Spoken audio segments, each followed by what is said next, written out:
Collective, they don't have to love you, and they may even hate you, but you will make them respect you. In life, one of the harshest realities that we must face is that not everyone around us will be our friend or ally. Some may harbor ill intentions, or others may outright despise us. In many situations, it is easier to remain oblivious to this animosity, not to trust everyone around us, and better not to form bonds with those who might secretly wish us harm. However, it is often said that the truth is a powerful tool, and the knowledge of those of our true enemies can be an essential part of navigating the world wisely. In some cases, welcoming hate and recognizing our enemies for who they truly are can lead us to greater wisdom, security, and understanding human nature. Because the reality is that not everyone we encounter will have our best interests at heart. The Bible speaks extensively about the existence of enemies, both physical and spiritual. While we are called to love and pray for our enemies, we are also urged to recognize their presence and understand their intentions. This distinction is critical because knowing who seeks to harm us, whether actively or passively, allows us to protect ourselves and navigate the world with awareness. In this light, it is better to know who your enemies are than to be blind to the treachery of those who wear a mask of friendship. Even in psychology, people often hate others due to a combination of factors, including perceived threat, feelings of powerlessness, a need to scapegoat, us versus them tribal mentality, deep seated fears, negative past experiences, and societal influences. Essentially, when someone feels threatened or unable to cope with their own issues, they may project those feelings onto you, leading to hatred as a coping mechanism. And so what we have to realize about the psychology of hate is that fear and insecurity drives these things. When people feel threatened or insecure, they may develop hostility towards others that they perceive as different or other. And we do social categorization as well. This is a tendency to categorize people into in groups and out groups. And this leads to automatic biases and prejudice against whole group members. Scapegoating is another thing. Blaming a specific group for societal problems can lead to widespread hatred towards that group. That's fear mongering. You have learned behavior. Hate can be learned through exposure to prejudiced attitudes, cultures, and behaviors within family, community, or media. Those with a low self esteem. People with low self esteem may project their negative feelings of inadequacy onto you, leading to resentment and hatred, their frustration, and their aggression. When people feel frustrated or powerless, they may express their anger through hatred towards others. Trauma and past experiences. People with negative experiences with individuals from a particular group can lead to generalized hatred towards that group. If you got mugged by a certain ethnicity, you may tend to think that everyone in that ethnicity is bad. Now, here's some brain mechanisms. You have amygdala. This brain region is associated with fear and is activated when encountering perceived threats, contributing to negative emotions like hate. We also have the prefrontal cortex. This region is responsible for rational thinking and can regulate negative emotions. But if it is corrupted, not properly engaged, that can contribute to impulsive, hateful behaviors.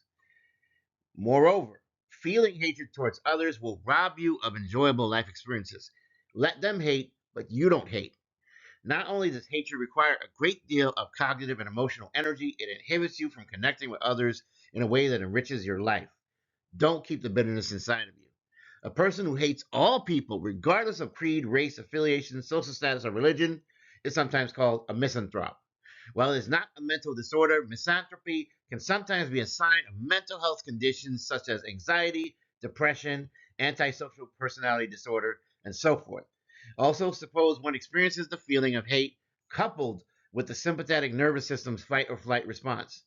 In that case, the person might eventually experience some long term consequences of chronic stress and systemic inflammation, which is very bad for your health. So don't hate, because in the long term, it is bad for your health. It's one thing when people hate you, but if you hate them back, you may cause far more harm than good. Let them destroy themselves and corrupt themselves from the inside out. You don't do that. Whether through unhealthy self soothing to cope with the feeling or long term sympathetic nervous system activation, chronically feeling hatred towards others will adversely affect your health in the long term. Dealing with enemies openly and honestly is a principle the Bible supports. Proverbs chapter 27, verse 6 says, "Wounds from a sincere friend are better than many kisses from an enemy." This verse highlights the importance of authentic relationships and the fact that sometimes a friend may say things that sting, but those words are meant to build us up. But in contrast, enemies may offer false kindness only to betray us when it counts the most.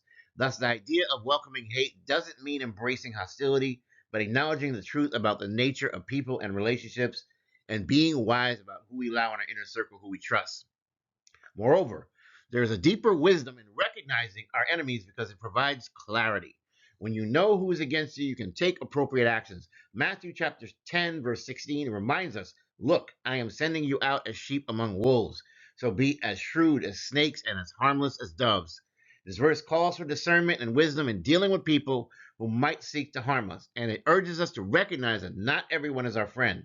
If we deny this reality, we may be led into dangerous situations or trust the wrong people at the wrong time. When we sit, drink, break bread with those who secretly despise us, we risk not only our physical safety, but also our emotional well being. Psalms chapter 55, verses 12 to 14 conveys the deep hurt that comes from such betrayal. If an enemy were insulting me, I could endure it. If a foe were rising against me, I could hide. But it is you, a man like myself, my companion, my close, sweet friend, with whom I once enjoyed sweet fellowship at the house of God, as we walked about among the worshippers. The psalmist's lamentation reveals the pain that comes from the realization that someone we trusted turned against us. This principle also extends to the spiritual realm as well. Ephesians chapter 6 verse 12 reminds us that our struggle is not just against human enemies, but against the spiritual forces of evil.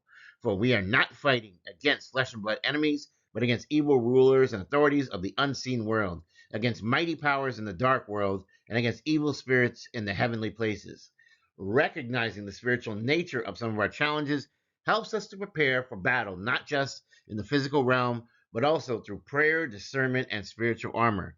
The Bible emphasizes the need for vigilance in identifying the motives of others. In Matthew chapter 7, verses 15 to 16, Jesus warns us, beware of false prophets who come disguised as harmless sheep, but who are really vicious wolves.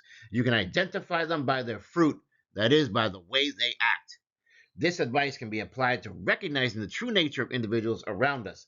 It is easy to be deceived by surface level kindness or politeness, but the truth of their intentions often will come out through in their actions. Knowing the fruit they produce helps us to identify their true nature and deal with them accordingly and to be on guard. While acknowledging our enemies, the Bible also offers us guidance on how to handle them.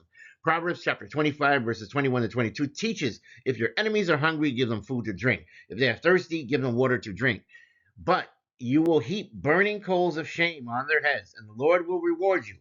This verse advises us to respond to our enemies with kindness, which can lead to their shame and ultimately their repentance. Let them eat the food. But the idea is that welcoming hate doesn't mean responding in kind, but choosing to act with a higher moral standard, leaving judgment and punishment to God. The Bible also teaches us that our enemies will not always be the ones we expect. Luke chapter 6, verses 27 to 28 urges us to love even our enemies. But to you who are willing to listen, I say, love your enemies. Do good to those who hate you. Bless those who curse you. Pray for those who hurt you. This verse is part of Jesus' sermon on the plain, where he encourages his radical love and forgiveness even towards those who seek our harm.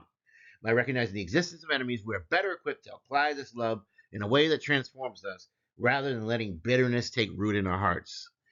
Lastly, welcoming hate and identifying our enemies aligns with the call to live with wisdom. Proverbs chapter 4, verse 7 declares, getting wisdom is the wisest thing you can do. And whatever else you do, develop good judgment. Wisdom helps us to see things as they truly are, not as we wish them to be. Don't be self delusional. In recognizing who is for us and who is against us, we can make wiser choices, avoid unnecessary pitfalls, and ensure our peace of mind. This doesn't mean we become cynical and distrusting, but that we live with a discernment and intentionality because we need to get to the root of what is in the hearts of others we deal with. So while it's a challenging idea, welcoming hate and our enemies can be a vital practice for personal growth and spiritual maturity. The Bible is full of wisdom and the importance of discernment and encourages us to see the truth of our relationships, positive, negative, however they be. By acknowledging who our enemies are, we avoid the danger of blind trust and we embrace a life of wisdom, righteousness, and peace. Through both action and prayer, we are empowered to respond to hostility with love and discernment because we know ultimately that God is our defender. And therefore, it is better for you to reveal yourself to me so that I can react accordingly and respond accordingly. It doesn't mean that I have to go into an all out war with you. I may just very well avoid you or just not do business with you. But the bottom line is that you have that hatred in your heart for me. I don't have that hatred in my heart for you. I just need to know when your hatred can either destroy you, destroy me, or destroy all of us. If you like this message, please like, share, and subscribe. If you're new here, welcome aboard to Safe Space. If you're returning, I'm glad that you're back. In the name of the Most High God, I wish you health, wealth, prosperity, and abundance, blessings, and protection. Woodman signing off. Have a wonderful and blessed day. Take care.